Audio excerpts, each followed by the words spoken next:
modern stuff, and I didn't get the proper answer which I wanted to.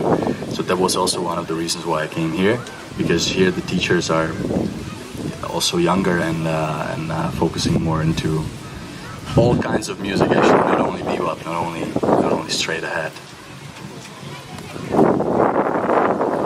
And when you will finish your bachelor, is it next year?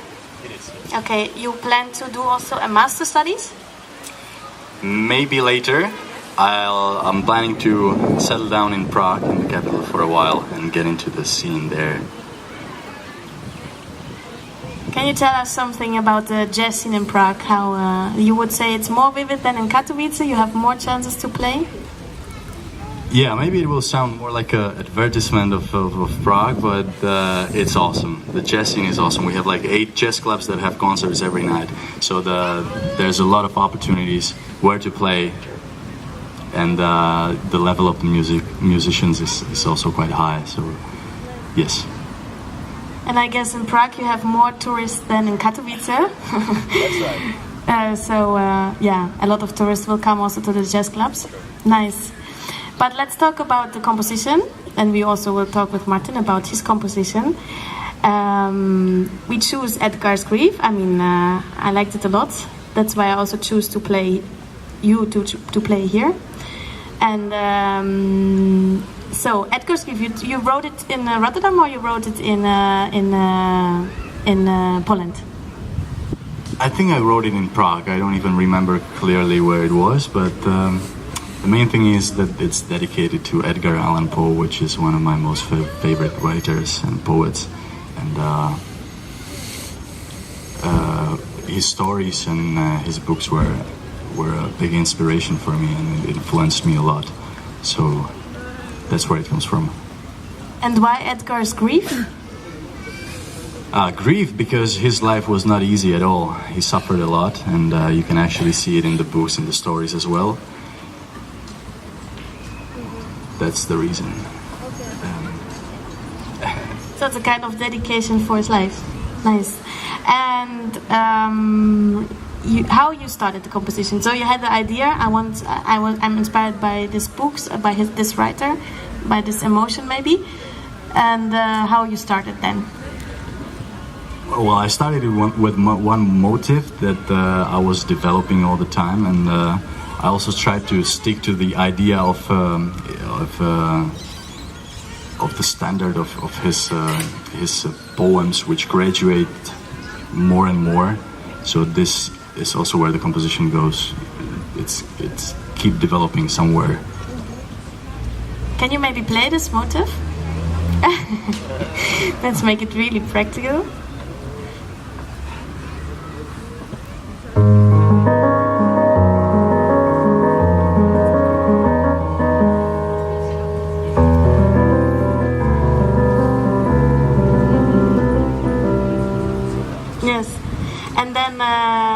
The second part of what you played was already development, and how it went on.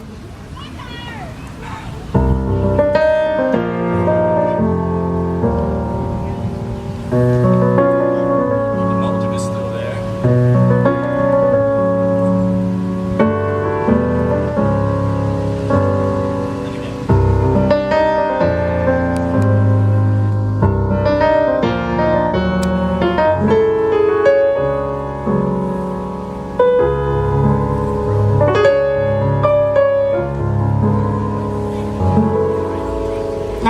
Applause.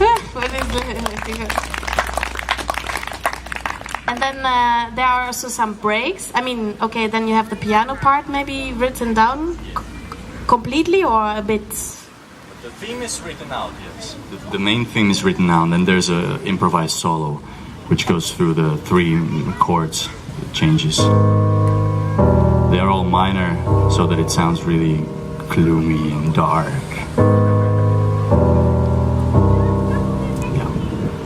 And then comes the rest of the band. You also write the parts for the drums and the bass, or you? Yes.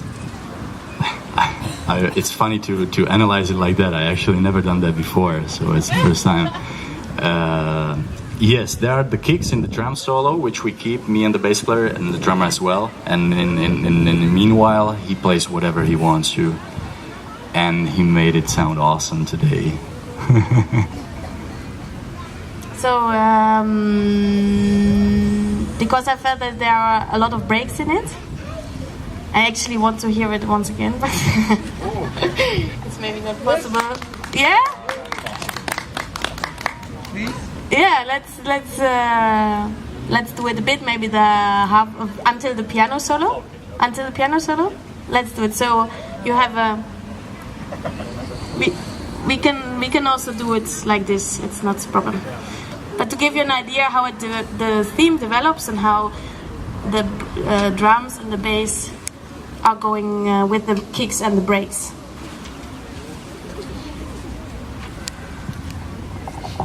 And how Martin makes it awesome. Too much pressure now.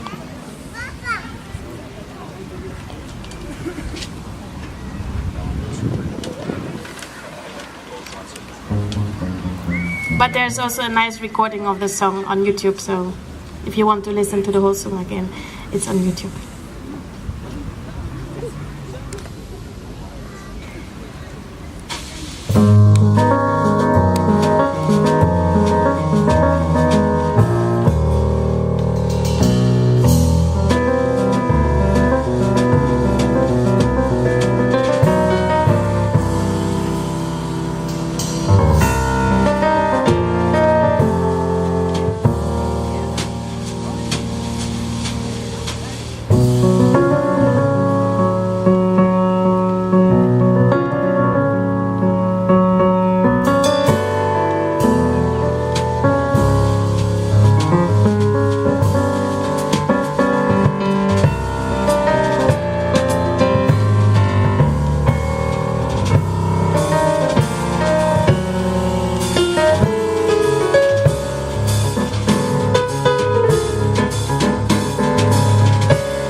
Very nice. You can find this piece under Jan Facebook site is Jan Uvira Hafizi Bruno Trio, and on YouTube is your name. Yes. Jan Uvira Trio. Okay, then we come now to the drummer. Thank you a lot. And this is Martin. And he played also last year in some bands, also on Singerdingen. And he graduated just from Codarts from the Bachelor Drums with a 9. So he's very happy now. And you will continue with a master's in Codarts. Yeah. You already know what you will research, what your master theme will be. Okay. Let's skip the subject, but we wanted to talk actually about composition. He wrote a piece that we also heard today. It was, how was it called? The piece is called Folks Meadow, and actually at some point when I was studying, I realized that I play jazz, I play funk, I play pop music, I play all kind of genres except the one that is related to my country, you know. So I thought, okay, let's research a little bit more about my roots, you know, where I come from. And then I thought, okay, I want to really use this material that we use in our folklore and create a composition with this. And then I just sat down on the piano. Actually, I play a little bit of piano, you know. And yeah, I just sat down and I was searching for a beautiful melody.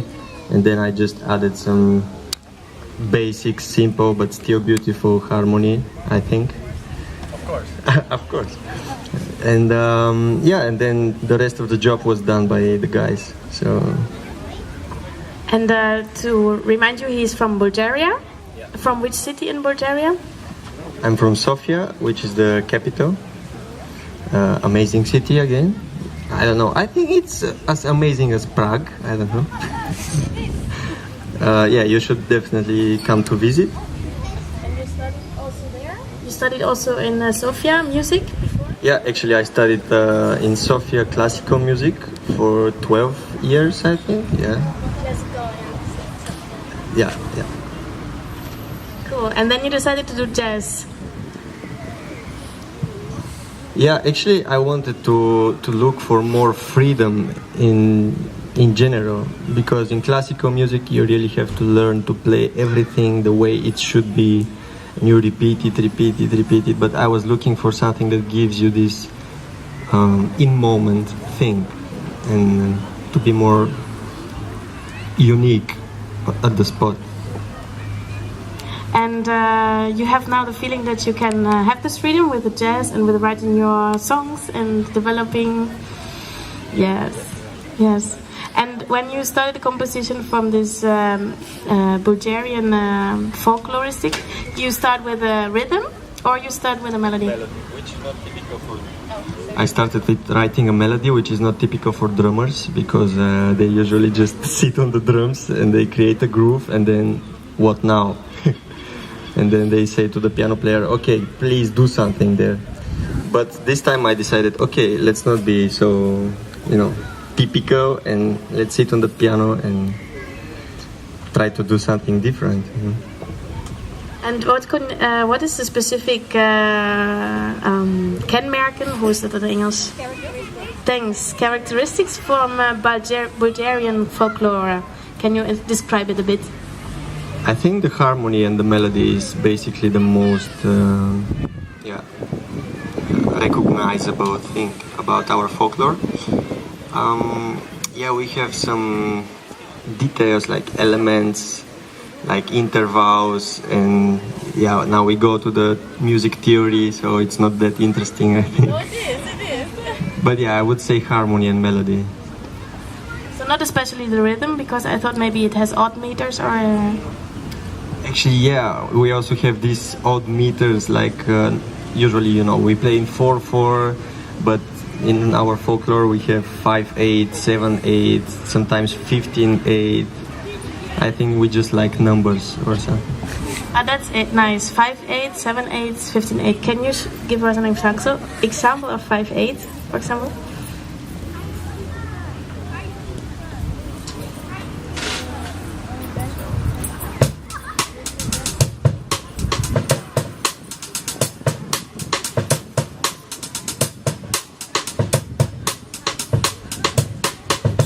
Great, and now a 7/8?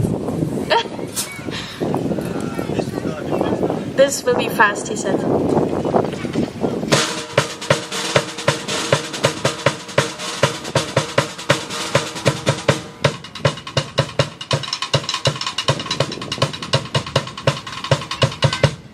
Yes, you hear the difference. No, let's do a 4/4 now for the joke.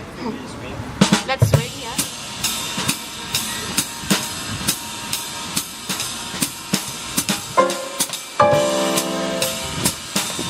Yes. 1, 2, 3, 4. So, maybe you remember your middelbare schooltijd. Then if you had music as examenvak, then the one thing you needed to do is... nu weet ik het even niet in Engels, maar het... hoe heet het nou? Time signature. No, I know it in English, but not in Dutch. To know the time signature of the songs. And 15/8. 15/8. It's very... I want to hear this.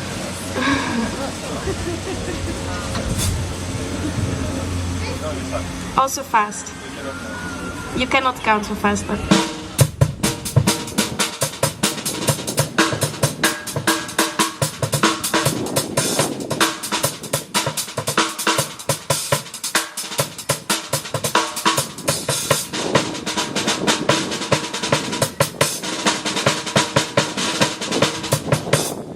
Yes, very nice. Applause for Martin. Thanks for the interview, guys. Thanks for letting us know. the questions of the people.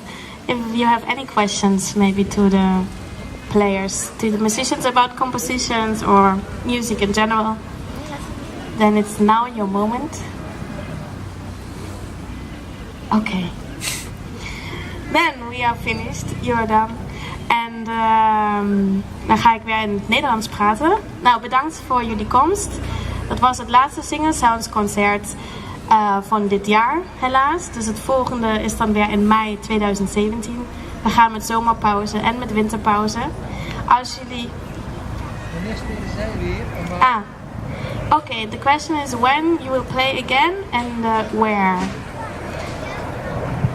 We're actually preparing 2 main tours now for upcoming season. In autumn we're gonna tour in Bulgaria. We're gonna have a couple of concerts. It's not really close, I know. But then there's one closer option, and that's Czech Republic in winter, another tour. About Holland, we're still arranging it. It's in process, but it's gonna happen for sure. We'll let you know. Every information is on our Facebook account, of course. Where else? Thanks. Yeah. Because he is studying in Czech Republic, so he needs to go back. But there will be tours, very nice. Als jullie singeldingen missen, als jullie buurtinitiatieven missen, als jullie concerten missen in de herfst, dan mogen jullie kijken bij, nu weet ik het even niet. Het komt als je zwanger bent. Maar de mooie Middelland. En hoe heet dat huis? Daar, bij de Middellandstraat. Hoe heet dat daar? Nee, waar je zeg maar die initiatieven hebt.